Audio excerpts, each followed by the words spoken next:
Hey everyone, peace and love. Hope you're doing alright so far. So we're continuing with the topic, and before I forget, I want you to know that I love you, I appreciate you, and I want you to work on yourself to be the better version of your best self. But let's jump into the topic. So this is the truth about sex, yes, SEX, and the acronym is Sacred Energy Exchange, and this is part 2. Now, if you're engaging in sex, hopefully you're of age, you need to be responsible.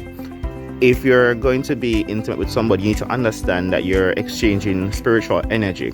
And for persons who are low vibrational, this can be a very bad thing, because if you're intimate, you're basically absorbing that person's negative energy. So whatever trauma, insecurity, fears, doubts, stress, anxiety, whatever is happening in that person's life, when you connect with them on a spiritual level, you're basically absorbing that when you have sex with them.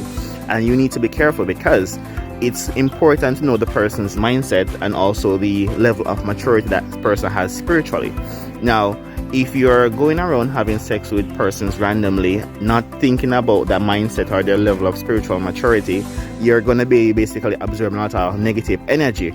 And believe when I say it can take a long, very, very long time to detox your body and release and get rid of that negative energy.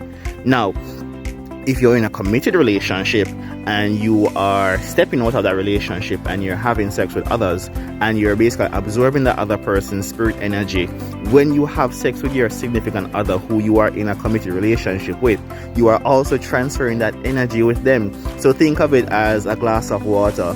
Every time you have sex with someone who is low vibrational, you're basically adding toxins and dirt and impurities to the water. The water is no longer clean. It's a very long and strenuous process to clean and cleanse your spirit and you cleanse your avatar, because you're going to have to release that energy, you're going to have to detox, you're going to have to basically flush your entire system. That takes a lot of time. And if you're not mature or even understanding enough to know the power that you're engaging in when you're having sex with somebody who is low vibrational, you need to be very careful. Guys, I can tell you this from personal experience. It takes very long and it's very hard to get rid of that energy. It can haunt you for the entire life.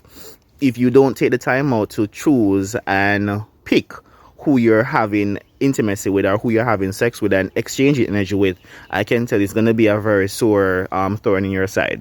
But if you are high vibrational, you need to be very selective as well. You need to be careful of who you're laying down with. You need to be careful of who you're mixing your spirit energy with. And guys, I can tell you, as a guy who is spiritual, the last thing you want is somebody stealing your energy, especially somebody who's low vibrational.